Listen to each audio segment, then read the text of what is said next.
Good morning and happy Tuesday. I'm Pastor Andy, pastor at Northminster Church in Tucson, Arizona. And I'm wondering if you're starting your day today with a musical egg or professional spoons. Musical spoons. Some of you have asked me about my strange musical instruments, and these two are some of my favorite. When the grandchildren come into our house and they want to do music with me, this is a natural bet. They grab the musical egg. Yeah, it's a whole drum kit inside an egg. And this is one of my prized possessions. I spent some time years ago trying to learn how to play the spoons. I encourage you to YouTube it and give it a shot this evening. But these are musical spoons that don't require using Michelle's silverware. And they're a lot of fun. Maybe sometime later I'll do a spoon concert at church. But anyway, so what's with the strange instruments? Well, I'm continuing in this great story of Nehemiah. Today in our schedule of readings, we're in chapter 12 of Nehemiah. And Ezra, Nehemiah, and these Jews who have been allowed furlough from captivity to go back to Jerusalem to build the wall, they have now come to a completion point. It's something to celebrate. And that's exactly what they do, but they don't just celebrate themselves, they celebrate with worship. Sometimes people do a double take when I talk about the work of worship. Worship, giving praise to God, is the number one work of our life, and it's joyful.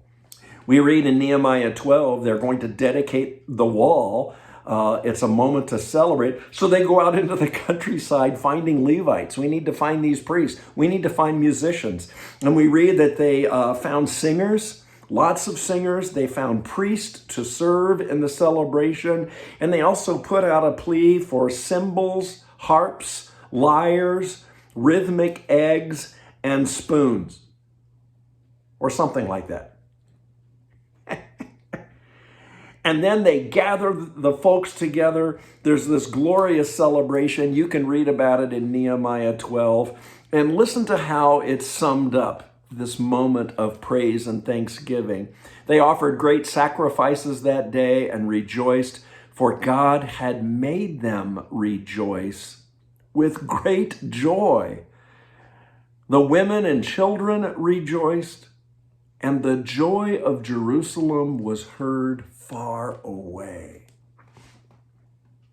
Don't tell me worship shouldn't get loud sometimes. Their joy and celebration was heard far away. What would happen if you looked at your tasks today with a spirit of dedicating worship? How would your outlook change if you stopped to praise God in the middle of this day? If you put on worship music while you worked? If you sang a hymn while you took a break? Worship is our number one work, and it's to be done with joy, praise, and thanksgiving. It's how we dedicate our lives to why our lives are alive. Have a wonderful Tuesday and praise God while you do that other work. Lord bless you.